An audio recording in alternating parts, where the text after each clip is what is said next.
see the same possibly juggling act between the need to open up the economy and a recognition that the numbers have spiked quite significantly. I'm hoping that we're going to hear slightly more rationalization around these issues, particularly around perhaps an announcement of how the public transport system is going to work, rationalization of the entertainment and the leisure sector. I know that the liquor cartels are waiting to hear whether or not that's going to be opened up. But I think also importantly is also whether or not the contingency planning for healthcare has been rolled out sufficiently, the testing and the tracing system mechanism, which initially seemed to be going very well, that just does not seem to be as effective as it could have been. And basic questions of compliance and whether or not we're understanding that this is a public health crisis and appreciating that this is just so much more than a common cold, and whether the president is able to convey this whilst enabling the economy to function, but realizing that people cannot be sacrificed, so to speak, to keep the economy functioning in the ways in which we have been accustomed to. Yeah. Almost the only sector not functioning at the moment, those involved in alcohol, the whole supply chain, the restaurants saying they're suffering as well.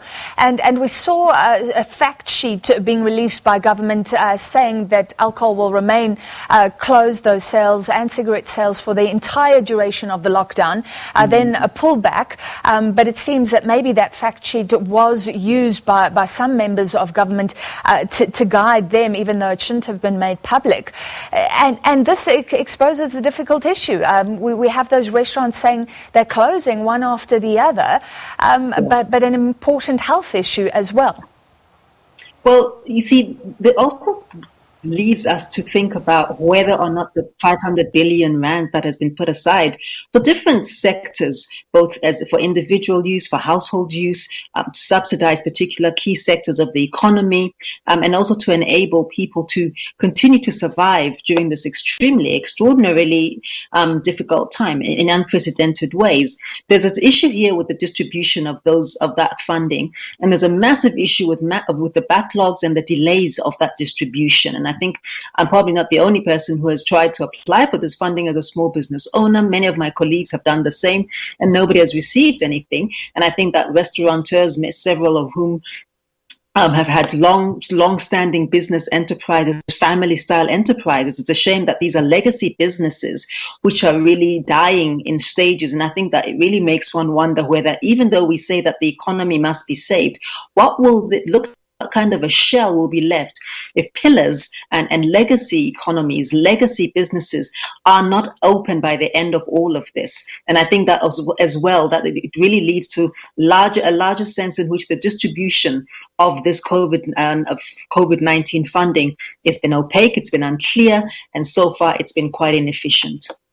Well, you have raised that issue. I mean, when the 500 billion was announced, there was a lot of excitement, and it seemed to be a worthy amount to match the devastation for the economy. But you're talking about things like the UIF and not paying out those social grants, the 350 rand, some technical glitches there, food parcel issues. Is it fair enough to say that the safety nets that government said would be there to catch South Africans are in many respects failing?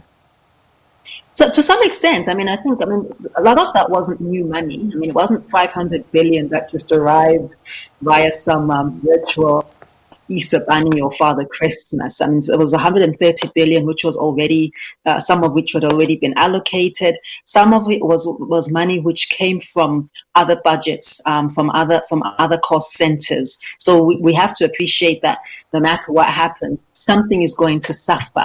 And I think lastly, the earmarking that had been done. There's this whole the credit guarantee scheme.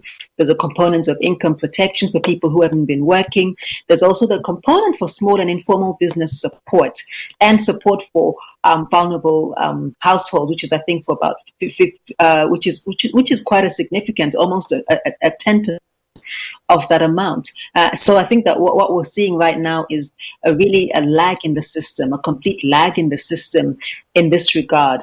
The other interventions, which include the land bank equity investment, and a whole bunch of support for public entities and to keep municipalities functioning appropriately, because remember that that is specifically where a lot of the frontline social infrastructure delivery and development needs to happen. Keep the water running, keep the lights on, keep the roads, keep the schools functioning optimally. I think it's slightly shocking that at a time like this we hear that schools are being vandalized. What is actually happening? Where are the municipalities? How are these how is this money bridging the security and the integrity of these structures and of social infrastructure at a time when we need it more than at any other, previously?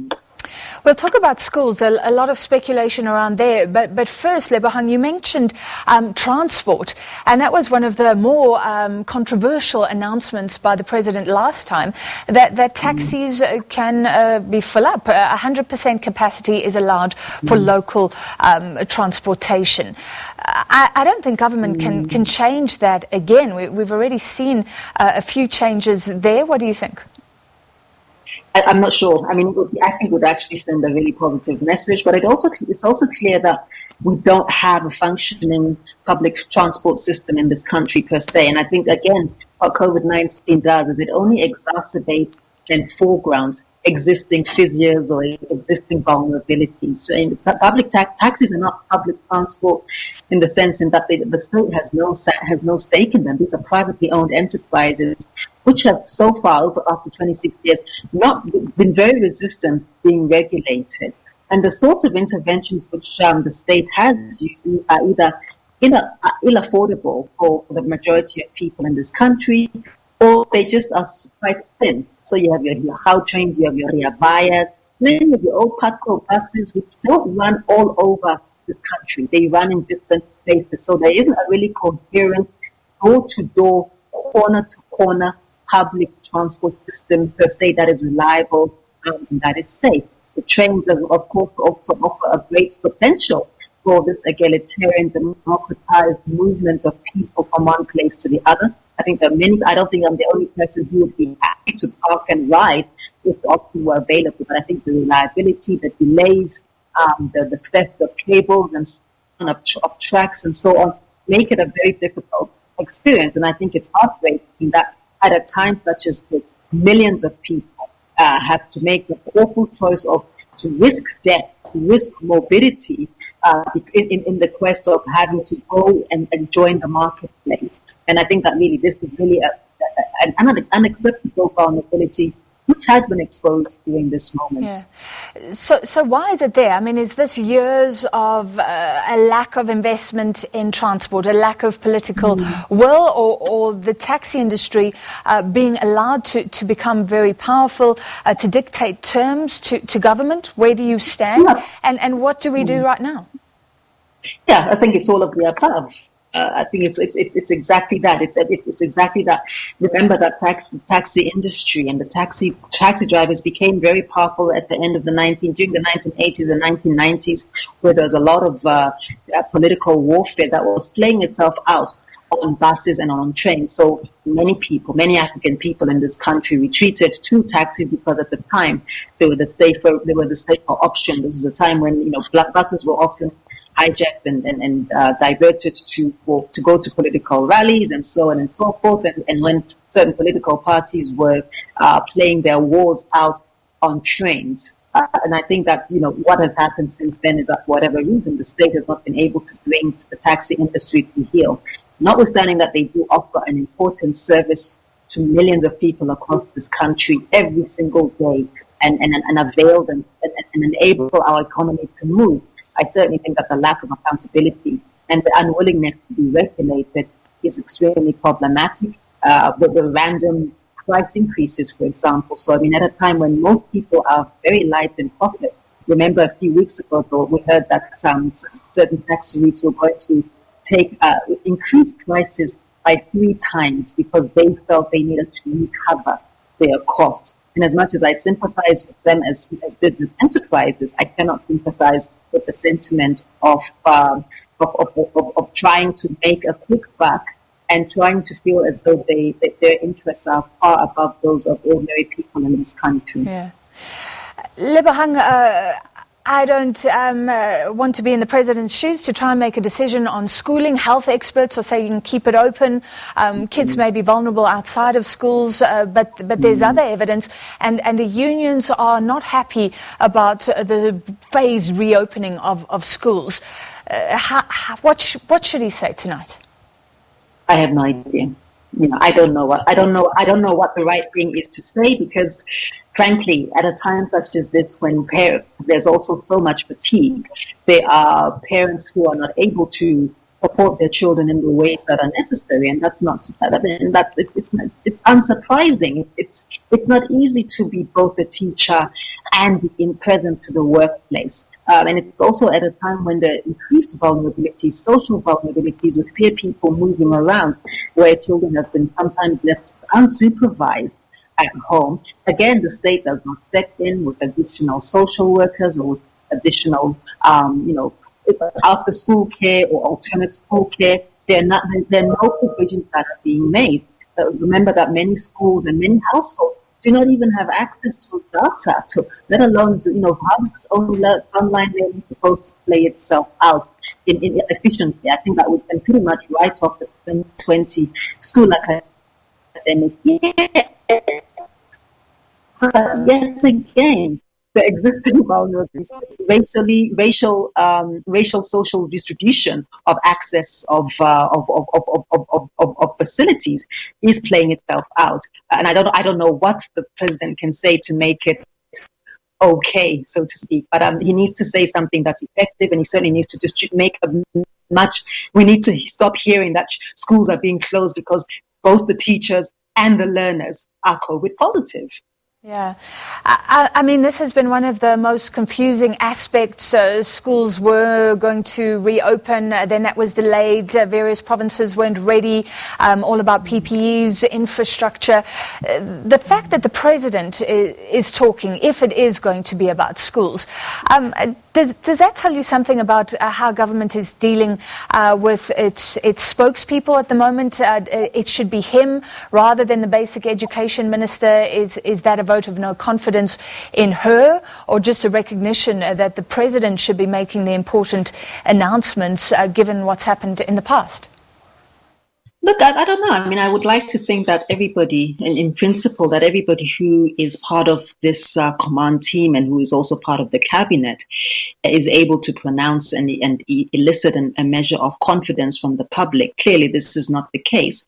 We also have a bit of a history with our Minister of Basic Education. So there's a historical, I think, slight deficit of trust in the things that she says. I mean, at some stage, books hadn't arrived to schools by April of that school year, and then they were found floating around in some ravine. So I think there's a bit of a history with that. But I think in principle, one would imagine that each minister, if this is a collective team and a collective effort, that each minister is able to pronounce on the things that are important. For example, Minister Mkhize has been giving competent and very, confidence-inspiring reports, well-versed. He is, of course, a medical doctor himself, and has just shown such great leadership and finesse and confidence in all of this. So I think that it perhaps it is an indication of conversations which you and I are not privy to. Well, do you agree with commentators that say that COVID-19 is exposing some of the weak links in the cabinet, exposing who's strong, who's weak, and what should the president do about that? I wouldn't even want to speculate about that. I think that for what it's worth, I think most of us are fully have had our comments, our critiques, our observations as analysts, as journalists, as academics, and as citizens in this country of who we perceive to be the performing and the non-performing ministers, the more competent and the less competent. I don't think that it took COVID-19 to reveal or to expose any fresh fissures in that regard. Yeah. All right, so inequality is something you care deeply about, and you said what COVID-19 is doing is exposing these divides. And of course, if schools are closed, we have that huge divide. We have kids with the data who can carry on learning, and other kids who will just simply be left behind. Is that something that the government accepts or tries to intervene somehow? I don't know how, because then you have to stop online learning at private schools, say. So I don't know if that's a solution, but I think what's really important in this, though, and Francis and to the viewers, is to show that, yet again, we have a social contract that is failing. And what I think is really illustrative of is that the many things, the many policy articulations and framings which have been offered over the years have not really been embedded in the deliverables. So, for example, we've been told that trickle-down economic theory was going to have some kind of social redistributive effect. It has not after 26 years.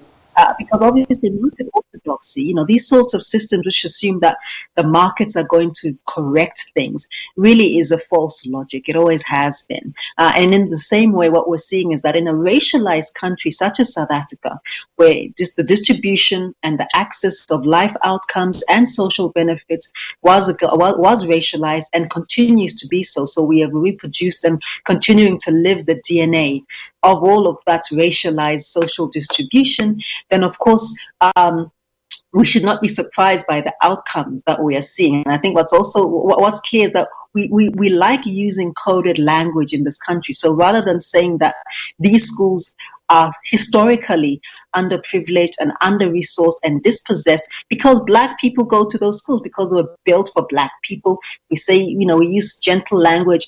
These are township schools. These are rural schools. So why does a township school not have Wi-Fi? Why should a rural school not have running water? And why should children be drowning in pit latrines? And until we're willing to have these honest conversations with ourselves, which then marry with urgent social action and policy action, then we're going to keep on reproducing these results. What we're seeing in COVID is a culmination of previous pandemics, ongoing pandemics of landlessness, ongoing pandemics of gendered violence, ongoing pandemics of racialized, spatialized lack of social redistribution in favor of the African majority, ongoing pandemic of joblessness and unemployment. So the ongoing precarity, social precarity of the day-to-day is just magnified. And I don't know whether this is the moment that things crash to the extent where we're able to rebuild something that's different, that's socially redistributive, things like the Green Deal, things where we're thinking of a much more people-centered way of redeveloping our social economics and our social ecology. All right, we are counting down to President Cyril Ramaphosa addressing the nation, and just a reminder that will be carried across platforms on the SABC, all radio stations, and our digital platform as well. While we wait, and we will cut you off, Lebohang, if you don't mind, if the President begins to speak. But based on what you've just said, I love this idea. The SARS Commissioner, for example, has put it forward that maybe we use this moment, this opportunity, to address these incredible inequalities, these fissures that are being shown up, and start to re-engineer our economy. I love the idea, but there's no money. Or isn't there? Because we keep saying that there's no money, and yet the cost of providing a basic income, for example, would be about 200 billion rands, and I think when we look at the sorts of amounts that we have thrown after bad in our economy in previous outings, we could probably swing that. I think there's a lot to be said about changing and shifting the ethic, which suggests that we're not entitled to relief from poverty, or that we're not entitled as well to be assisted by the state. We need to really rethink what citizenship means in that regard, and what the role of the state is in times such as this, especially when the state has not been particularly a good curator of the funds that have been given to them and endowed and entrusted to them through our taxes, for example. I think the levels of missing money, or monies that are unaccounted for, misexpenditure, far outweigh whatever might, whatever might. All right, Lebohang Pheko, I'm interjecting there because President Cyril Ramaphosa is ready to address the nation.